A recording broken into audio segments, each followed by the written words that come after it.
Good morning, guys. This is the first time that I have picked up the camera since I got back from Africa. And it feels kind of weird to be vlogging at home again, but I'm back. I'm back into kind of a bit of a routine. I didn't want to vlog last week because honestly my life was all over the shop. I was actually quite productive, but I just had loads and loads of deadlines I needed to meet that I couldn't do when I was away. So that was basically last week. This week I'm back. I'm going to be in a really good routine. I'm going to be doing a really big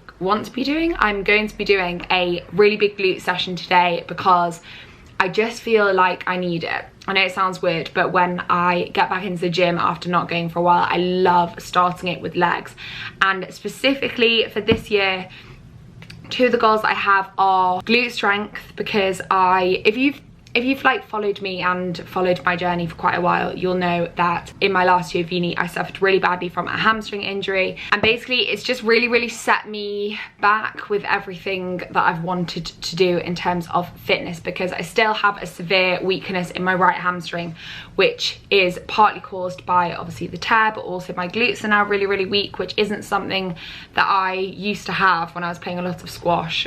Squash is really good for glute strength. Basically, without boring you with all the details, that's a really big goal of mine. Also, I'm going to be working a lot with Lewis, my physio. I've got a session with him tomorrow morning and I'm going to be nailing their hamstring recovery pretty much. I did so much good work on it last year, but this year I feel like is the year that I get my squats really good and things like that. A lot of you will know that I tend not to do lots of squats, and I definitely don't do heavy squats because my range of motion is really poor, and it's still really poor even though I've worked on it for quite a while. It's a lot better than it used to be. Like, if I look back at my comparison videos, which I will share at some stage, it used to be absolutely terrible after my injury, and now it's really good. So it's not really good, sorry, that's not the point of what I'm saying. Now it's not really good, but it's a lot better than it was. So I have got a session with him tomorrow morning. I don't know if I'm gonna vlog like loads of days this week. I need to have a think. I'm gonna plan in this little book because I haven't used it yet. My auntie got it for me, I think for Christmas last year, and it's really cute, this little bee book. I always use to-do list in my phone, and I don't write stuff down that often, but I'm going to be writing down things more often. I'm going to decide what I'm going to do in terms of filming YouTube videos today. This is probably the sort of thing that I don't need to discuss on camera. This is in my head. Anyway, going back to today, what I thought I would take you through is a full glute session that I'm going to be doing, and also what I eat around the glute session. So I don't want it to be just a what I eat in a day video. I want to take you through like protocols that I follow and things like that, like getting my protein intake up and just making sure that I'm really recovering from my session. Got an update on squash as well. I have joined another club too. So pretty much I play for a club that's really local to me, and it's full of really great members and it's excellent. The men's side's really good. But they don't have a women's team there, and we played away at another team that's not too far away from me that's a much sort of bigger, it's got a much bigger members area. That doesn't make sense. What I mean is it's a much bigger club and there are a lot more members, and they have a women's team, and they have asked me if I will play for their women's team, which is super exciting. And it's a club that a lot of my friends from juniors are also a member of, so it was really good to go down and see some of them the other day when I went to watch an exhibition match there. So I'm going to be playing for two teams, which is super exciting, and actually doing a little bit of, well, having a little bit of coaching. So one of the guys down there who I do know for juniors as well, who is a professional player, has said that he will do some hitting sessions with me and stuff so I can try and improve my game. Yeah, I've got one of my matches tonight, which is actually for the team higher than I usually play for. I'm a bit nervous about it because I haven't really been playing, because obviously I've been in Africa. Anyway, I have been waffling for 5 minutes 44 seconds and I'm going to try and cut this down. But I'm going to go downstairs and make some breakfast and just see what I've got. Basically, I don't have any food in and I need to make breakfast out of little to no food. Maybe I have eggs, but we'll continue this conversation downstairs. So apparently my odd box has just arrived. Checking there's no one outside while I film. Yay! I'm gonna bring this in actually. Oh, it's chilly out here. I'm gonna bring this in and show you what's inside. So here we go. This time I ordered the fruit and veg one, and last time I had just ordered the veg one, and I kind of missed having the fruit because it's just a nice surprise. Basically, you have no idea what you're going to get in this box. The whole idea behind it, I don't know whether I've told you before. Wait, let me just put this back on my face. The whole idea behind the box is that it's like rescued fruit and veg pretty much. So fruit and veg that was going to go to waste at like a supermarket, or I don't know whether I'm holding this really close to my face. It's my big camera, you see, not the little one that I was just vlogging on. And that was going to go to waste, that Oddbox basically rescue, and they are often kind of like not the normal sizes or shapes that you'd find in supermarkets, which obviously doesn't affect the flavour at all. And they do amazing things pretty much, and they deliver it all to you very like economically and eco-friendlyly. And whatever I mean. Oh, they do like a sustainable delivery. I actually can't vlog on this camera, it's so heavy. Yeah, they do basically a sustainable delivery, which means that they come in the middle of the night and they're just on your doorstep in the morning, and it's such a fabulous idea. So I'm going to show you what's inside it before my arm actually falls off. So today we've got peppers. See, they're really, really little peppers, but they just taste exactly the same as a normal pepper. We've got oranges, which is great. These huge pears. We've got lots of apples, which are excellent. I will be making a juice today, so that's really good. Onions. Oh, that's such a cute little onion. It's so small. We've got some lettuce. Oh my word, we've got apricots. I absolutely love apricots. I'm going to be having some of those with my breakfast because they are one of my favourite fruits ever. That's so exciting. Spring onions. Wow, this box is honestly made for me. So with Oddbox, you have no idea what's going to come in the box. So you can't predict it at all, which I quite like because it forces me out my comfort zone with cooking and things, because I try and use new veg that I've never used before. This is maybe a cabbage because it looks far more cabbagey than lettuce. We've got parsnips. That's interesting. Maybe we can make a soup. Potatoes down there. This is such a good box. I can't believe it. These will be carrots. The carrots come really muddy, which I like because it's just, you know, sort of authentic. There's just loads of stuff, basically. It's like a few kilograms of stuff, and a lot of this is actually stuff that I would already eat and buy. So I'm really glad that I haven't been to the supermarket yet today. So I've just had a look through my freezer, and what I've managed to find is some frozen bread. So we'll be having toast. I've got eggs. I knew I'd bought those at the weekend. So we'll probably be having 2 eggs. I'm going to have them fried just because I go through stages with eggs, and at the moment I like fried eggs. Probably cook it in some of this. It's like a plant-based butter. Flora buttery, 100% plant goodness, which is vegan. And then we had like a full English at the weekend, and I've got some beans left over, so I'm going to have those just because beans are a good source of plant-based protein, and I've got some left over, and we love to use up leftover things, obviously, so things don't go to waste.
So we're back from the gym and I'm just going to speak to you over here because the light in this kitchen is really horrible and yellow and not nice. So we're going to get as close to the window as possible. But basically the workout that I've just put in is not the workout that I actually filmed today, because I took my camera to the gym and the gym was really weirdly busy, and I find it really awkward and just hate filming in a gym that's really busy. So I did the exact workout, which is why I thought I'd put that one in.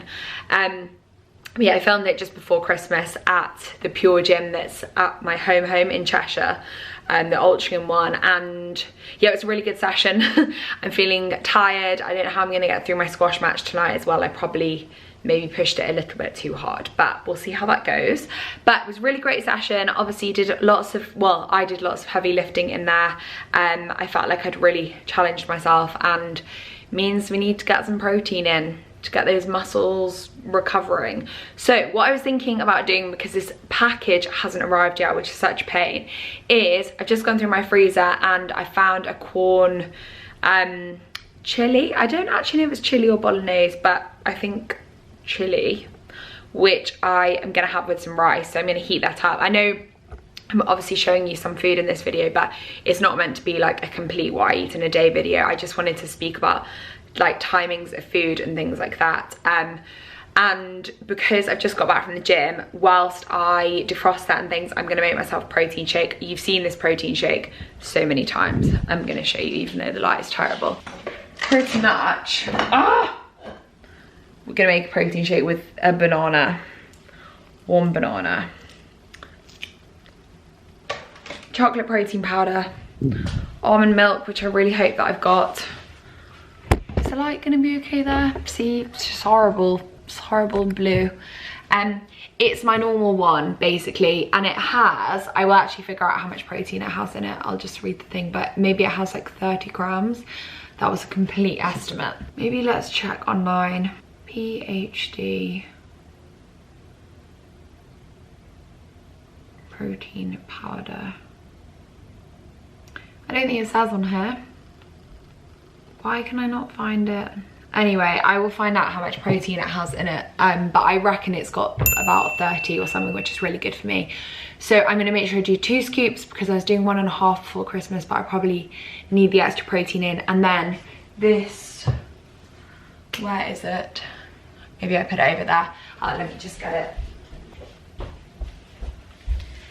it. And then this corn chili, which was made before Christmas, which I need to defrost. And I'm gonna have it with some rice. I think that probably looks more like 2 portions, but I'm gonna have to defrost the whole thing anyway, so I'll probably eat it for the next 2 days.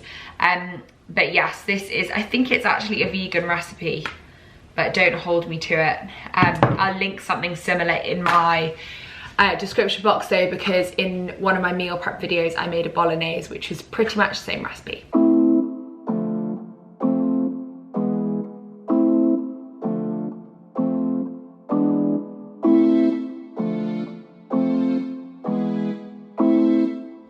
Right, we're off to Aldi. She doesn't want to be in it. You never want to be in it. Oh, where's my car? Oh, here.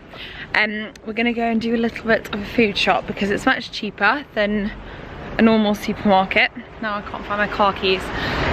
So we're just gonna get in my car, and I've got most of my vegetables for the week because Kate's filming me on her phone, you little snake. I've got most of my vegetables for the week, but oh, prawns, that's what I'm gonna get. So I'm just putting my reusable bags in the car. I just need to get some extra stuff, including almond milk, because I used basically the last of it then to make my smoothie. So I'm gonna take you with me.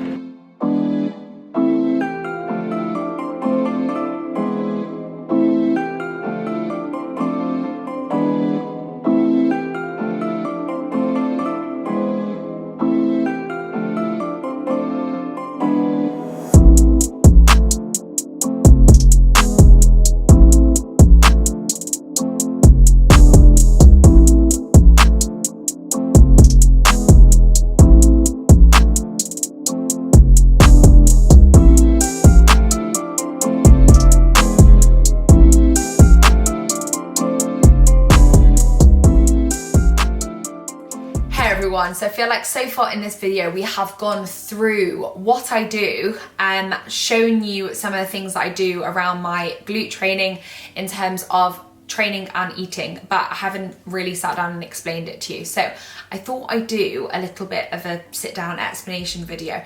Now I don't know if I'm very good at these kind of serious chats, and I'm not here to push loads of science on you or whatever. Although I do feel like I'm relatively knowledgeable on the topic, I think there are much more reliable and like trusty sources that you could get that information from. But I do want to share things that I've learned and things that I follow that suit my lifestyle personally. So you can take or leave the information that I'm going to give you, basically.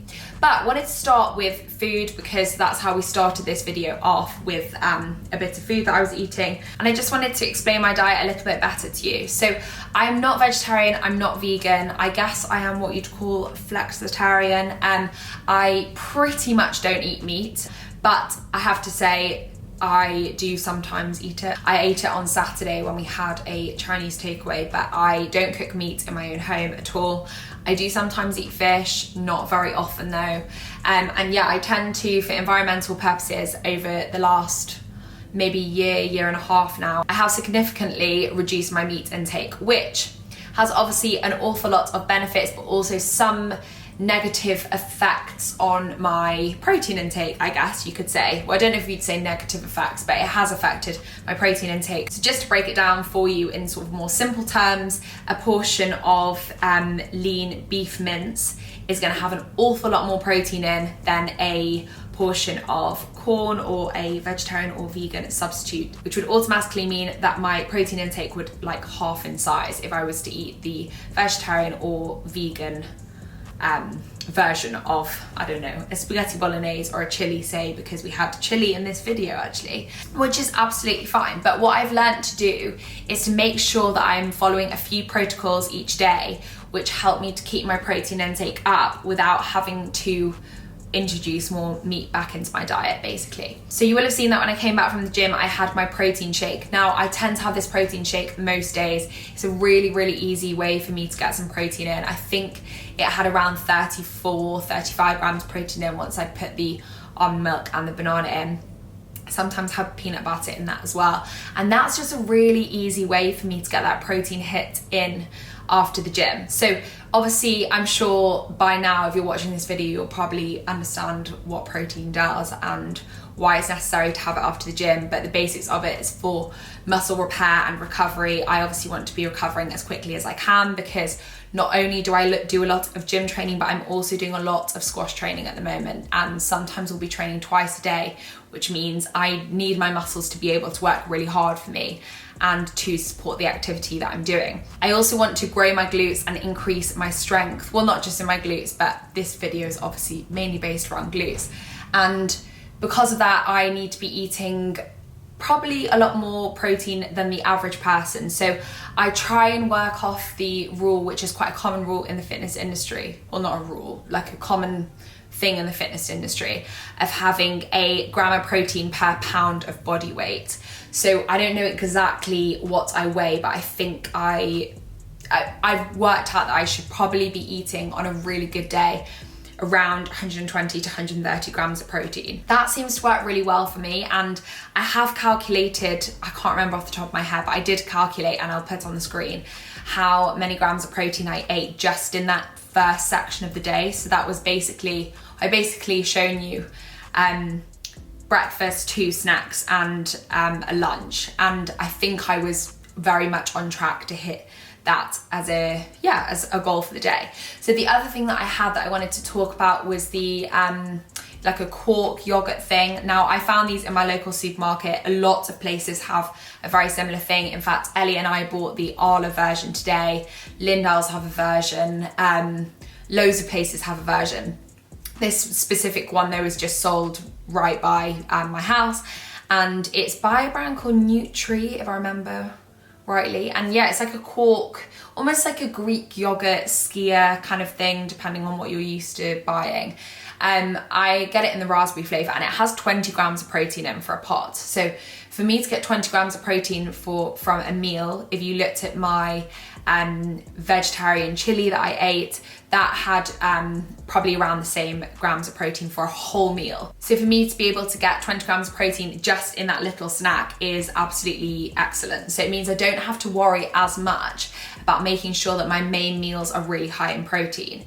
So another thing is with vegetarian eating or vegan eating as well is to get the protein from that meal, you often need to be eating a lot more of the protein source than you would do with meat. That's not a problem. Again, obviously that's a way that I choose to live my life, but I don't react particularly well to eating a lot of chickpeas and lentils and loads of these really good vegetarian sources of protein. They make me very, very bloated and quite uncomfortable. So I wouldn't do very well trying to eat, I don't know, 50 grams of protein in a meal when I don't eat meat. However, sometimes I'll eat fish, in which case it's a little bit easier to get my protein in through those meals. So those two snacks, the protein shake and the quark yogurt thing, are actually really, really crucial for me just to live the lifestyle that I want to live, because I'd really struggle to get what I need from my diet without having those snacks almost to supplement my main meals. So the next thing is timing. So I tend to have my protein shake as soon as I get back from the gym. Now I know that's a really, really typical thing to do, but there's a reason why a lot of people in the fitness industry do that, and that's mainly because you basically got a window of time where it's best to feed your muscles. So I actually have a banana in there, and I always have it with the banana. I'm not actually a big fan of protein. If you follow me for a while, you'll know that I've really struggled to find brands of protein that I actually really like. So I've always masked it by having it with a banana. But the banana actually does play quite a big role in that protein shake, because it's obviously a great source of carbohydrate, and you do need to replenish your glycogen levels after you have finished a workout as well. Again, that all aids muscle recovery, so it's really, really important. So overall with my diet, I would say the main thing that I focus on is just making sure that I'm being mindful of protein all the time. So I know that if I haven't had any protein throughout the day, I need to make sure I'm having quite a lot in the evening that's high in protein. Especially with your glutes training, it's really, really essential to get that protein in, just to make sure that you are fueling your workouts properly, as well as aiding recovery. Your glutes are a really, really big muscle group, and you expend a lot of energy whilst you are working them. So it's really, really crucial. I don't track my food, I don't track my calories, anything like that. I just try to bear in mind how much protein I have eaten in a day. Now, I do know this because I used to track my food a little bit. So I probably spent a few months doing it, but it means that I'm very aware of what's in everything that I'm eating. So then moving on to training. So you will have seen I put in basically a full glute session in there. So I wanted to sort of go through it from start to finish. So I start off when I get to the gym by doing some glute activation exercises. Now this is something that I probably only introduced about 6 months ago or something into my training regime, and now I will not train my glutes or my lower body at all if I haven't done these exercises. One of the main reasons for this, and a lot of people suffer with this problem, is my glutes are very, very stubborn. They don't naturally kind of turn themselves on. They're not naturally raring to go. So I used to sometimes start on the squat rack, and I would literally just feel everything in my lower back. Now, I'm not here to give you advice on this, because I do suggest that you see a physio if you are suffering from lower back pain. But in my case, a lot of my pain was caused by having underactive glutes. So with resistance band exercises, they kind of wake your glutes up. They're really, really good at targeting them, getting them switched on, ready to go, and then you can complete your whole exercise. And I feel it much more in a specific place if I have done that exercise. So I think I started off with some hip abductions. They're a really great one. Crab walks. I do one that I'm not sure what I named it in the end. I'm not always sure on names of exercises for things, to be quite honest with you, and sometimes I just make them up. But I have my legs a little bit bent, and I'm moving my leg out to the side. They're all really, really good exercises. There are quite a lot of glute activation exercises. I've probably shown 3 or 4 in this video, but if you typed it into Google, I'm sure a lot more will come up. But it's just really good to get yourself a good resistance band. The one that I use at the moment is from my coach school, but I also have a rubber one, which is quite good. So the usual formation of a workout is to start with a compound movement. So in this workout, I've actually started with glute bridges. Now the main reason for this is because I'd forgotten my barbell pad. I would usually do hip thrusts, but I went for glute bridges because I don't find it as painful on my hips if I'm just using the mat rolled up. But hip thrust is usually my go-to exercise for glutes. I just think it's really important to get something heavy in at the start that's really, really gonna target them. And then you can move on to all the other exercises, the accessory movements and things like that, which work them, but you're not gonna grow your glutes by doing those exercises. You really need to be getting in those heavy compound exercises that are really, really challenging. Now, the other compound movement that I have decided to do in this workout is a landmine squat. Now, the main reason for me doing this over doing a normal squat is I am going through a bit of a process with my squat. I'm really trying to improve it at the moment. If any of you are familiar with my journey, I have struggled a lot over the years, well, over probably the last year or two, with getting good depth on my squat and being able to feel it in my glutes. So for me personally, a landmine squat is a really great way for me to target my glutes without feeling it in areas that you shouldn't necessarily feel it in. However, there are lots of squat variations that are great. Just a normal barbell squat on a squat rack is absolutely amazing. But for me personally, or for any of you who struggle to feel that in your glutes, sometimes it could be good to try a landmine squat with a slightly wider sumo stance, which just really, really targets them. So those are my two main exercises to really target them. They are by far the most important in this workout. And I then go on to lots of other ones, which are great. So I think I did a sumo kettlebell squat in there, which I really like doing. Then at the end of the workout, you will have seen that I moved on to things like a frog pump and a TRX squat, jump and things like that. I quite like adding some kind of functional movement at the end of my workout, to be honest with you. I just like to have a workout with a bit of sweating in there and things like that. But again, completely personal preference. That's not going to grow your glutes. It's a good way to sort of tire out your legs. Again, it's not as crucial to the workouts as the compound movements are. I can't stress enough, if you're really looking to grow them, develop them, everything like that, those are the exercises that you need to be doing. So I hope you all found that useful. It feels kind of weird to be giving an informative chat to you because I feel like that's not really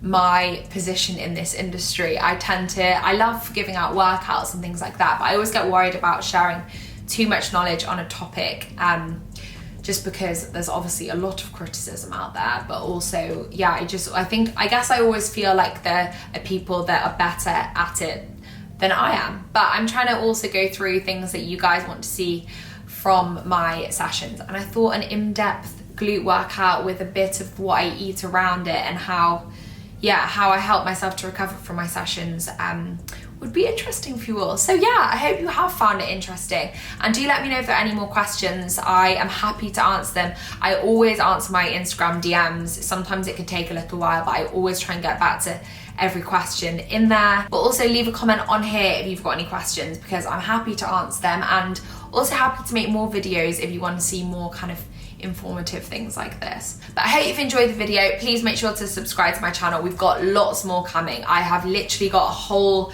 note on my phone full of videos I'm super excited to film for you. I feel like 2020, we've got lots of ideas flowing, and I know it's been a slow start with YouTube. But I've got my Africa vlogs out the way now. Go and watch those actually, because they're just a bit of fun and not fitnessy at all. We've had a good start to the year. I've been really consistent with my training, and I'm smashing my squash at the moment as well. I'm feeling very, very positive, and I hope you all are as well. But yeah, make sure to give me a thumbs up, subscribe to my channel, and we'll see you in my next video.